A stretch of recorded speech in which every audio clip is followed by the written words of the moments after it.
Welcome to the sixth and final part of our look at Transformers Prime Arms Micron number 12 breakdown. What we're going to do, this is kind of going to be the final verdict and opinion of mine on the toy, as if you actually wanted it. But before we do that, we're going to have a little bit of fun with Arms Microns. Now, one cool thing about these is they've sort of designed them from the get-go, as far as I can tell, with the ability to combine with one another and make larger weapons for your Transformers to hold. This one comes with one pre-built suggestion, although you can really combine these in any way that you want to. There's a lot of playability with them. This one, as shown on the box, you can combine with the Arms Micron number 8. This one comes from Terracon Cliff Jumper, or Terracon Cliff Jumper Attempt number 2, the clear purple thing. And this comes from Arms Micron 14, that being the Viacon. It might seem strange for a later number to be made to go with it, but they came out at the same time. So what you're going to do to put all of those together, let's put those off to the side, and let's get this off of breakdown and get him out of the way for now. Very, very easy to do to get this transformation done. From hammer mode, do that, and guess what? This one is ready, set, and good to go. Similarly, extremely easy for cliff jumpers. Move that. Good job, you've got it ready to go. And it's still just that easy with Viacons. Although one thing, watch what's going to happen here. I'm going to move this. I need to move it all the way back, right? And of course it worked that time. The first 8 times I did that, it popped off. So you do kind of have to loosen that plastic. Of course, my advice with any Arms Micron, because it's all plastic on plastic, limit yourself on how much you transform these things, because they're going to wear down and break. I haven't had any break yet, but that's just what's going to happen after a while. Okay, so now to combine them, wow, everything way out of frame. Sorry about that. Okay, so now to combine them, we're going to start with Terracon Cliff Jumper's Arms Micron, and we're going to take breakdowns, and thankfully that is the head on both of them and not the other way around. This is a pretty tight joint, so pardon the thumbs, I need to get that in there. Okay, you got a pretty tight joint there. Get that in as deep as it will go. Pardon the chuckling on that. Try to get that evened out a little bit. There we go. Okay. So there's your first part. It's just sort of a boring looking assembly thing. But we're going to make it look a little bit more interesting now. What we're going to do is take Viacon's gun. This second post here, or excuse me, the second hole will go onto this post here. And that is the weapon that they show on the back of the box for Arms Micron breakdown. It's a little guitar-like, I think.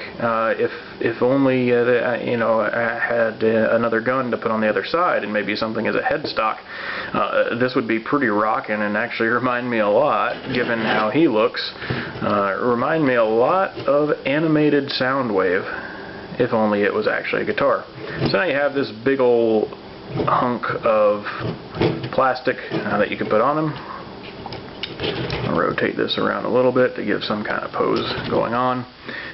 If we wanted to do the pose like what was on the back of the box, well, all you would really do in that case is move his other arm forward to kind of hold it like so. So neat looking weapon, not the cleanest looking thing, a little bit clunky, but I like how all the detail with the stickers kind of goes together. Yet another reason to put stickers on the little guys. They just look that much better. And I really like the green jewel from Terracon Cliff Jumper's Micron. I think it really stands out. Of course, again, this is just a pre-built configuration that Takara has suggested for you in this case. You can do whatever you'd like with them. And let's get him in some kind of heroic pose with it.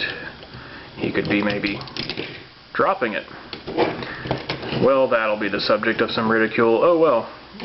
Let's just put him off to the side here and put this weapon here before I do anything else unplanned, improvisational, and ultimately kind of clumsy and stupid looking. So this is the first thing I've ever reviewed on YouTube. It's something I said I would never ever do, but I was just kind of bored today and wanted to see how it would go and just try it out for once. So if you liked this at all, please let me know. Give, you know, what do they call it? Likes, like it, comment on it, you know, all of that. I guess if you subscribe, that would be cool. I don't know if I'll ever do any more videos just based on the feedback on this one. If you do videos of your own, any constructive feedback is helpful. A bit limited on the technology. This is a super duper old camera. Eventually, maybe if I do enough of this, I'll get a new one, nicer one, so that these will look a little bit better and maybe focus a little bit better and have a little bit more detail. If you thought it was too long, because I kind of do myself, let me know too. If you like the shorter, more compact stuff, don't really need to see the transformation and every little in and out in detail, just want something quick, and let me know that too. So again, the general idea, let me know how you liked it, if you liked it, and if you didn't like it. And if no one really likes it and you guys think I should stick to blogs, which is typically what I do, is I would write all of these thoughts down and then carefully edit them instead of rambling. Well, you know, again, just let me know, and whether or not future videos occur will just be based on, hey, how this is received and if anyone actually likes it. So, getting to the very, very end though, the figure, he's good. He's going to be kind of expensive, and it's only going to go up because, again, and I'm not going to speculate why, Hasbro does not plan on releasing this in the United States at this time. This figure has already come out in Japan for retail. It came out roughly 6-7 weeks ago.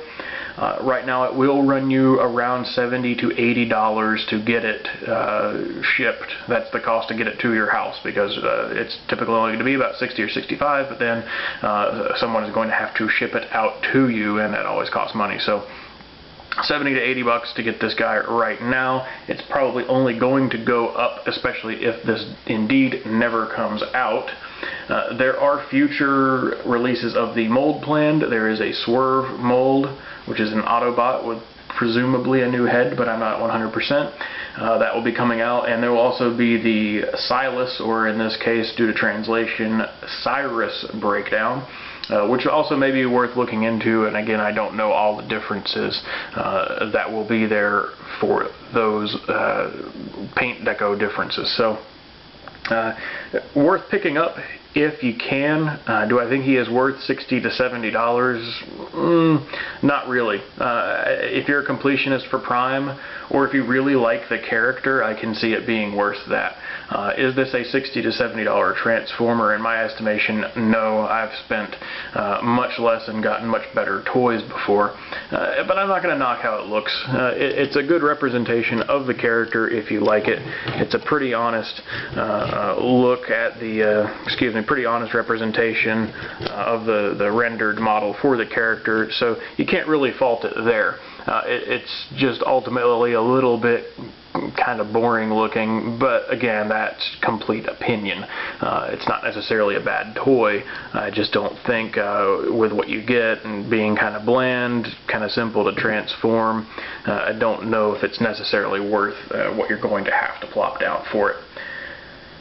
So that's my review. Again, as I've already rambled on a bit, let me know how you liked it. This is Scotty P. You have watched a long review. I appreciate it, and we'll see you around, perhaps.